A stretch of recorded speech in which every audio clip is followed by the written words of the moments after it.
the market update. My name is K Kim with the Traders Club. Today is July 13th, 2018, Friday. As I record this video, market should be open another 30 minutes or so, so you should be seeing some flashing lights on your left. Hope you guys had a good week trading this week. Hope you guys had a good week.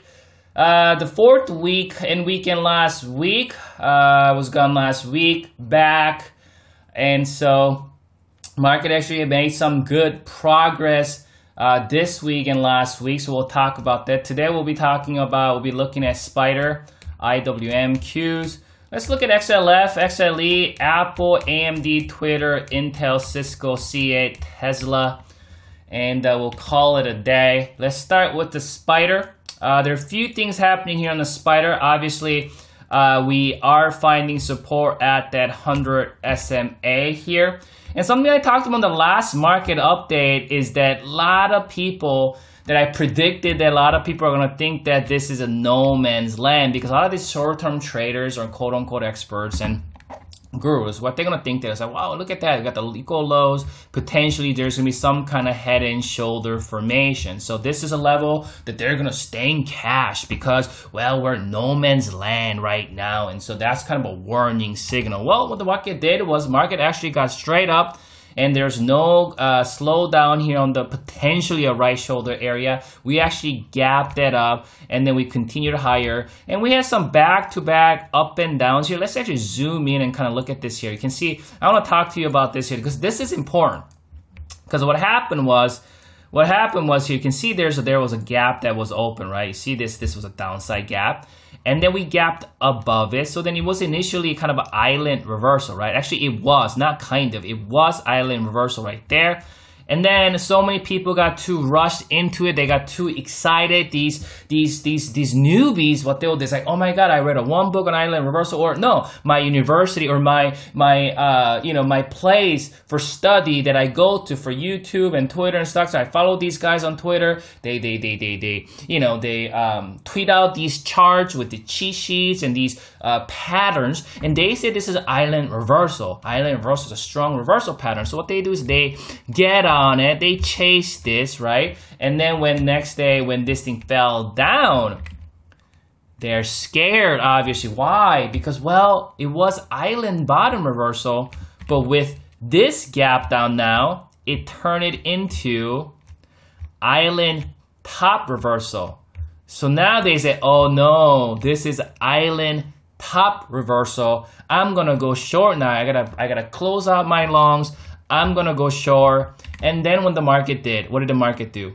Market gapped that up again, back to back. This happening that you see here, it is actually common. This happened before. I'm not sure when it was, maybe a couple of years ago. This actually happened before. I vividly remember. So why did this happen? Why is this shenanigan happening? And why did it not resolve to the downside? Because this obviously is an island top, right? This is island, or even, Japanese candlestick charting technique books said that's abandoned baby, right? That's what they put it, abandoned baby. I mean, that's usually a doji, but it's the concept is there, characteristic is there, or you can even call it a what? Evening star. It's evening star reversal. It is abandoned baby. It's island top reversal. And so everybody rushes to short, close out their longs, right? Well, the thing about it is they're looking at it like this. This is their problem. They're microscopically looking at this. They're zooming in like this, and they're just over analyzing every little tiny move and not understanding the long-term picture, and market just flipped back and gave you back-to-back island reversals. So what happened was gap down, gapped up, gap down, gapped up, and looks like we're here to stay. The reason why bulls needed this is because of this. One, bulls don't have any upside gaps, and this is something that I talked about the last weekend's video, last week market update. These gaps are open, but that are closed, and I talked about that. I want to see bulls at least opening or keeping some of them keeping some of them open. However, I talked about if it gets filled, it is going to act as support. Because that's the thing about the gaps, is that gaps are actually very good kind of a tool to gauge in a short term, because a lot of times the gap area does act as support area. Sometimes it doesn't get filled, the gap area does act as support. Sometimes it does get filled and it acts as support. Nobody knows how it's going to react. If the area is going to be support, or are we going to get filled? Nobody truly know that. This time around, it got filled. So we have no upside gaps. So bulls had no upside. All the gaps been filled all throughout. But those gaps is why we're up here. Because you see some of the gaps here got filled, act as support. You see this gap right here, that got filled, act as support. You see these gaps here, got filled and act as support. Really though, gaps were there, placed there for the bulls. Almost look like a battle formation. Look at it like a battle formation. They placed it there in case bears come in and charge in, so that those gaps can act as a shield and block those bears and bring it back up. The good news for the bulls is that we do have now 2 gaps open. We got this gap remains open, and we got the island gap. The island gap, I made it into green, right? So those 2 gaps are open. Hopefully it can remain open and we can see some kind of buying pressure coming out of it and bring it up. Remember, last time this February gap was open and the bulls was not able to fill it, things were hectic. So can we expect something here for the bulls where let's keep these gaps open and let's make things hectic for the bears? So we are just right on the entry of this gap right now. Again, this is a level where there's a lot of fear, right? Last time in February, the gap was open, thing got hectic. I mean, this thing tanked. Got back up, we got back up to the level, failed to fill it, and it tanked. Got back up in June, middle of June. This time though, it didn't get tanked. We stopped short. Something changed here. Bulls became a little bit more confident in their cause because they've been building base, which we've been talking about in these market update videos. If you've been following me on these videos, instead of bringing it all the way down like it did here and here, it stopped short. Remember you guys that I put a Fibonacci here and there, and that was precisely a 50% retracement coinciding with my 100 SMA, right? It was rising after that and it didn't come all the way down. It stopped short and now we're trying it again. We're right at the gate. I think we're here. Bulls are here to fill this gap. The best case scenario, if we gap it up, why don't we turn this into a major island? That would be just one big victory for the bulls. If we can gap this up, turn this into a major island. Or if not, if we start to just kind of like, grinding higher and fill this gap, once that gap gets filled, the downside pressure dies, but we probably gonna see a pullback because that gap fill is gonna act as resistance. And then the bear's gonna come down and challenge this island gap and that regular gap here. Hopefully the gap doesn't get filled, these 2 gaps, but if it does get filled, any one of them probably gonna act as support again. So again, let's talk about that. We'll follow up next week. We'll go from there, but things are starting to look real good here for the bulls, right? Let's go to IWM. IWM obviously made another higher low, right? We got well-cultivated higher lows and higher highs. We got the low, higher low, higher low, higher low. We got the high, we got the higher high. What does that mean? We're in an intermediate term uptrend. Obviously, we're in a primary term uptrend. And then what the bear is going to say, well, this is a double top. Well, double top is not going to be confirmed until it gets below 162. But don't be naive about that because we've seen so many times where we'll come down, break below the neckline, traps everybody, and goes right back up. That kind of shenanigan, that kind of traps happen all the time. Remember, it's the same thing happened here. Remember this. I mean, not the trap, but this, I'm talking about this spider thing where you can see that it looks like, oh man, that looks like head and shoulder formation. Yeah, man, that's a head and shoulder formation, bro. That's a double top here, man. That thing is gonna tank, man. And then he pulls back, goes right back up, and everybody is depressed. And I mean bears when I say everybody. And now we're back up here, and they're gonna say, yeah, man, they didn't learn their lessons on these, potentially a double top that never played out. And they're gonna say, yeah, man, this is a double top, bro. And then probably another disappointment is probably coming upon them. I mean bears when I say them. Let's go to Qs. Well, Qs consistently making new all-time highs, right? You got the all-time high here, all-time high here. Every time when there's a new all-time high, what the bears are going to say? Well, bears are going to say that's a trap. Well, it's not really a trap. I'll call it a cultivation. What is a cultivation? Cultivation meaning we're cultivating, establishing higher highs. What is higher highs? Well, what is the definition of an uptrend? Higher highs and higher lows, and we are continuing to cultivate higher highs and higher lows. Well, if bears are gonna have anything, well, they should have had it here because we had that head and shoulder. We've been talking about this, how bears been flopping head and shoulder formation for years now. I don't even want to talk about it. I mean, it is almost exhausting to talk about it because again, they flopped. There's no head and shoulder formation. This was never confirmed, not even like a flop. We didn't even have a shenanigan. I mean, it would have been a better situation where this would have come down and then break below the neckline and then get up. That would have been even more, you know, it would have been more likely scenario. I thought possibly that could be it. But instead, we didn't even do that. We just never confirmed anything. We stayed above the neckline. We've been cultivating higher lows. And it came down here. 169.69, which is coinciding with the 50, my 50 MA that acted support right there. And then we had that rising uptrend support. I thought also that this time maybe it's going to come a little bit lower, kind of freak everybody out, and then go higher. I thought that was going to happen, and then I was going to maybe buy that dip. But this actually played out perfectly.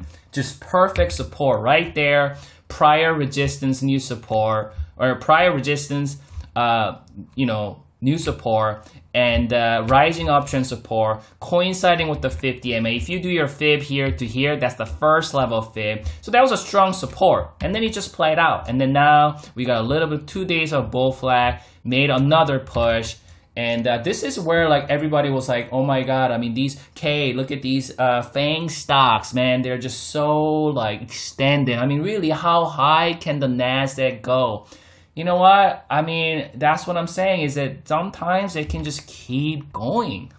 It is, you know what I mean? It's like we are surrounded by logic and our own logic and our own way of, you know, because we're surrounded by our own logics and physics, right? Law of gravity, right? When it goes up certain time, it should come down, all that. So like we look at the market and say, well, it's up so much. I mean, it's impossible that it can go higher. See, that kind of logic is going to be a failure when it comes to market. Because when it comes to market, there is no logic. There is no physics. It can keep going higher and higher and higher. That's what I'm saying. That's why you want to respect the trend, right? And you want to give benefit of the doubt to the buyers when you see the trend strong like this, because nobody knows where the top is. I mean, it could very well go to 200, 250. Nobody knows. I'm holding everything that I went calls here about 161. I forgot where, 161, 163, something like that. I'm holding everything on the Qs. Not only that, I'm holding everything on Spider, Diamond, IWM, everything. And they're making its way up. Bulls are fighting. Let's go here. I spent too much time on those. XLF, you know, let's remove all of it.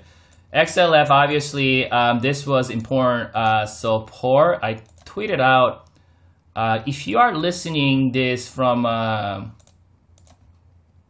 StockTwit, I no longer tweet on StockTwits. I mean, I'm talking like, you know, during the week, like charts and stuff like that. I will tweet if I have a new article or like a new video like this one. But I no longer tweet on StockTwits on like, you know, just regular charts and my thoughts throughout the week. I would only do that at 2K Kim on Twitter. Just keep that in mind if you are realizing why I'm not tweeting on StockTwits anymore.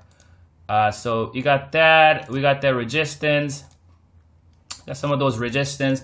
And I tweeted out last time that, look at this here. That's the important support, prior resistance, new support there, and came down, took everybody's stop. A lot of people thought that, well, all hell's going to break loose, and got right back up here. And we had earnings, I think, on the Wells Fargo and Citigroup. I don't think they did very well, but they are actually holding up well. And because of the XLF still holding up well here, see if we can hold up, gap back up here. We got some of these levels here.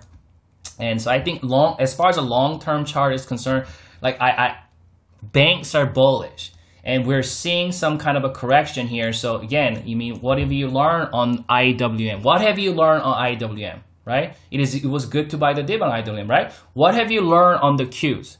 What have you learned on the diamond, right? Instead of chasing indices that has already moved, why not pay attention to index or sector that's still lagging, such as XLF, such as diamond? You see what I mean? I'm already long on the Qs and IWM, you know, and I'm going to let them run, but I'm not going to start chasing if I wasn't already in it. You see what I'm saying? I'm not going to start chasing indices that has already moved. But why not pay attention to something like XLF in anticipation that it is going to follow diamond or follow spider and IWM and Qs.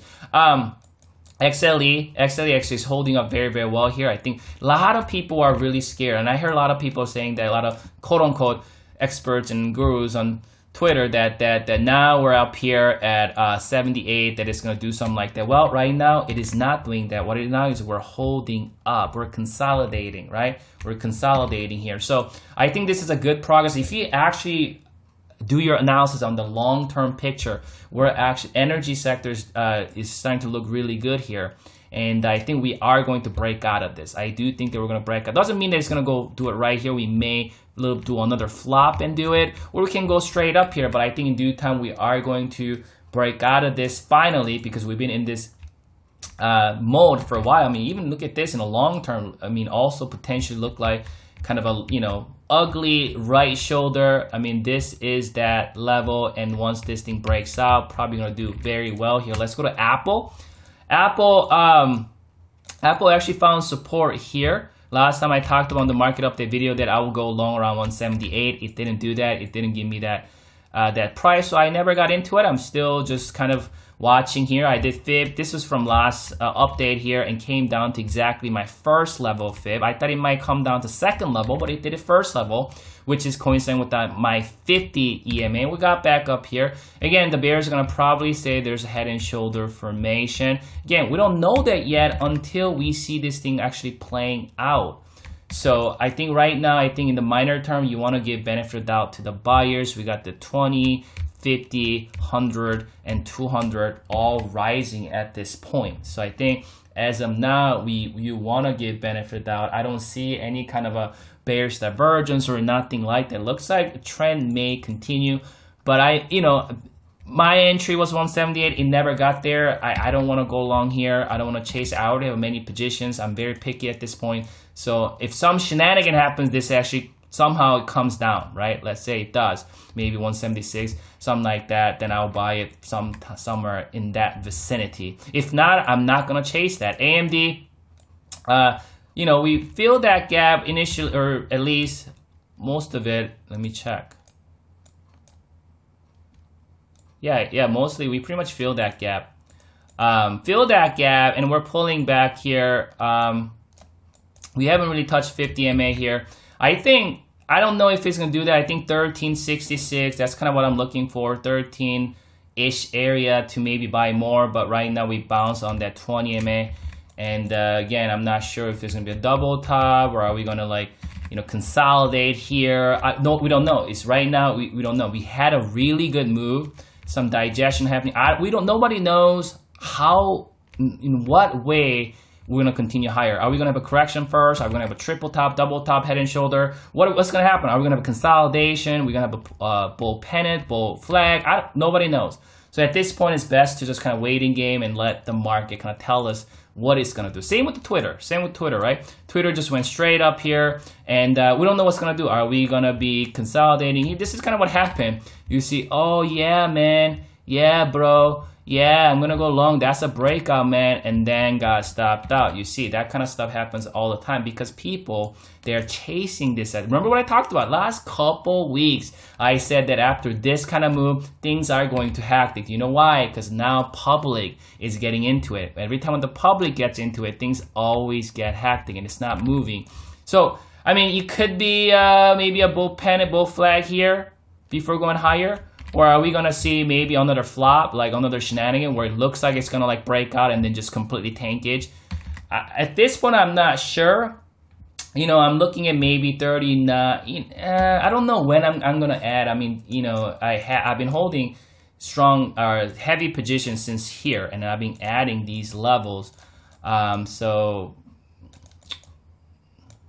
yeah, I mean, it's just a tough spot here. I mean, we're pretty much overbought on weekly and monthly. We're overbought on levels. That, again, that doesn't mean it cannot go any higher, but I think it is tough to kind of say how it's going to play out. The gap remains open. That's a good sign. We got this gap, that gap, 20 MA acting as support. We may come and fill this gap. We may come and fill that gap. I'm not sure at this point. We just probably going to need more evidence and more time to kind of see how the market is going to play out. But I still want to give benefit. I mean, it is extended, right? That's its condition, but I want to give benefit of doubt to the buyers because we're still in an uptrend, but we don't know exactly how it's going to play out. Intel actually, you can do something like this, like that. So we got this bigger channel here, right there. I actually bought more on Intel. I actually did that right here on this day. So I'm still holding all of my shares here. So we got like this rising channel. Look at that, how just hectic it has gotten after this kind of straight up move. And then the retail, the public starts getting, right? Remember I talked about that on AMD and Twitter, how AMD, Twitter, they both went straight up and just been grinding. That's what happened on Intel. You went straight up, retail tried to get in late, trying to chase this, and things just got really, really hectic here. But we do have some kind of a rising channel. That's not a bad thing. That's a good thing here. But channels are never easy because when channel happens, sometimes it comes down lower, break lower before going higher. Sometimes you'll get up, looks like it's breaking out of channel, comes right back in. Crap like that happens a lot when it's in a channel formation or consolidation formation or something like that. So best way to really trade this in a long term, which I'm holding everything that I got in since about 35s. And long-term picture still looks good. Cisco pulling back today. I think again, we had a straight up move. Retails come and chase this. Things get hectic, right? Things get hectic. And we have now this here. Every time when people trying to chase it, they missed out on a move. People chase it. Actually, I got long there. I actually got long right there. I forgot. I actually added some more somewhere. I forgot. I think I added a little more. It was heavy here. Added a more. Then I believe I bought this dip. All shares. I don't have any calls on Cisco. All shares. So yeah, my first entry was 30. And then it's pulling back now. So let's see. Yeah, it's tough to say at this point where it's going. I believe we have a little bit of, yeah, we got this gap. I think that gap is good to track right there. We got that gap. So I think that's where it's coming to. Either it's gonna come and come to the gap area, which is coinciding with the 200 SMA right there before bouncing, or we're gonna come and fill that gap. So I think that area is gonna be active support. If we do even go lower than that, probably somewhere here, 36, 37, some area to look for opportunity buy. CA. I mean, I don't have to talk about CA because I actually been talking about CA here. I actually been buying because the CA, they all look the same. Look at this. Okay, this is what I'm saying. Remember what I said about XLF? Remember what I said? Remember I said that instead of chasing IWM and the Qs, why not focus on lagging index like Diamond and XLF in an anticipation that they will follow leading indices? Well, same concept here. Intel broke out, right? Intel broke out. You can see that we broke out of this box, right? Same thing happened to Cisco, right? Cisco broke out, right? But the thing about it is before Intel broke out and Cisco broke out, do you know what first broke out? It was Microsoft. This is, see, the thing of this is what I'm saying. Microsoft broke out of this about 20-year consolidation. Instead of me chasing this up here, right? Chasing this up here, I thought instead of chasing Microsoft, you know what I'm going to do? I'm going to go long on Intel. And so I went long on Intel right here. Right? In anticipation that it's gonna break out, it's gonna fight, it's gonna follow the footstep of Microsoft. And after I'm buying Intel, you know, after Intel broke out, do you know what happened? Well, Cisco hasn't broken out yet. So what I did was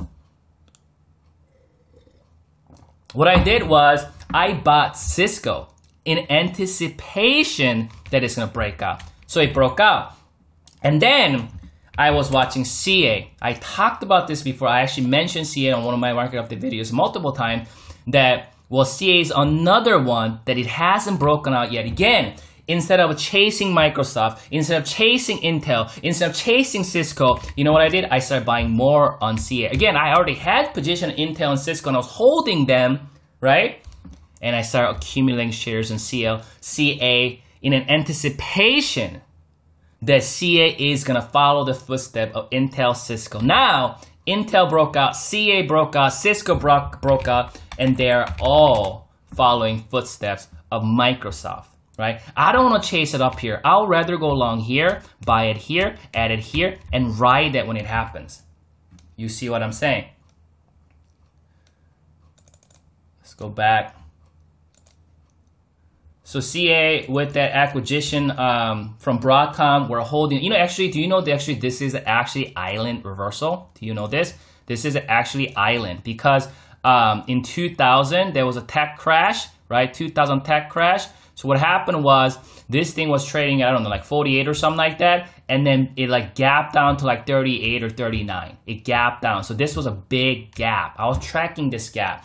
And then with this news, we gapped up. So this is actually, the whole thing is actually an island. This whole thing actually is an island. And that makes this gap that much stronger. I think this gap have high probability that it's gonna hold. Again, nothing is guaranteed in the market, but I think there's a pretty high probability it's going to hold. One last one, and I'll let you guys go on Tesla. I haven't liked, you know, last time I traded on Tesla, I think like this move here, up move here. And ever since then, maybe I even trying to trade that and it was difficult. Ever since then, I really never got into it. I really don't like Tesla. Don't ask me why. I don't like it fundamentally. I just don't like it. I know a lot of people love Tesla and what Elon Musk is. And I don't even really like Elon Musk that much. It's just my personal opinion. So if I don't like, you know, certain company, I just don't want to invest in it. But for those of you who like Tesla, I think there's something happening. I think this is potentially inverted head and shoulder, right? We already got low, higher low. That's potentially higher low, coinciding with the prior resistance. You know, we got the head fake there, right? That was a trap, right? That was a trap. Well, if you're looking at things short term, but I think good news is though that could potentially be a higher high though, right? You can see that higher highs cultivated. So it looks like potentially inverted head and shoulders right here. So if we can hold this level or in this vicinity, and if we can able to do that, then we can potentially, I think it can possibly continue higher. I think it's not a bad setup. It's not a bad setup for this to actually play out, this inverted head and shoulder actually play out on Tesla. I actually think that it's not a bad setup. This will be the neckline, and you would want to see something like this, like that, and then continue to cultivate higher lows. And in that perspective, and you want to see Tesla getting into that uptrend. And I actually like some of the long-term picture. I actually like it. I actually like this setup. I just don't like Tesla, so I don't want to get into it. I just don't ask me why. I just don't like it. I don't like Elon Musk. I just thought that for me personally, because I have to say this, otherwise people are gonna get so angry. I thought Model 3 looked like it came out too early. They didn't do enough, you know, they didn't do enough research on it, and I just think it looks cheap. I mean, he promised it was going to be 35 G's, but now it's going to cost you about $50,000 if you get one. Again, I might be wrong on little logistics here and there, but that's right here, and I see one in the road. It looks so cheap. I mean, yeah, there's a technology inside, and the dash is completely nothing. I don't like it. And plus a lot of like new like these different car brands are coming with electric cars nowadays. I mean, BMW is coming out with it, and already came out, and all these different cars. I just think that almost I feel like Tesla is like a experiment subject. I mean, like other car companies kind of watching Tesla and see how it does. So then, and then when things start to stick, that's when all these other car makers are gonna start to come and make their own electric. But I gotta give credit to Elon Musk for making a car. They are very high performance. I mean, they are very fast. But man, Model 3 definitely, I think it's a flop. It looks cheap. I don't want to spend 50 G's to get Model 3, and it just. I mean, when I look one in the street, it just looks like even Model S. I mean, I don't even like the style. I don't want to spend 80, 100 grand for that. Again, I think they're probably phenomenal cars, and there's technology in there. It is awesome, and they're fast, but I just don't believe in it. Again, that's just my own opinion. Well, that's everything for me. You guys have a wonderful weekend. And good luck trading next week.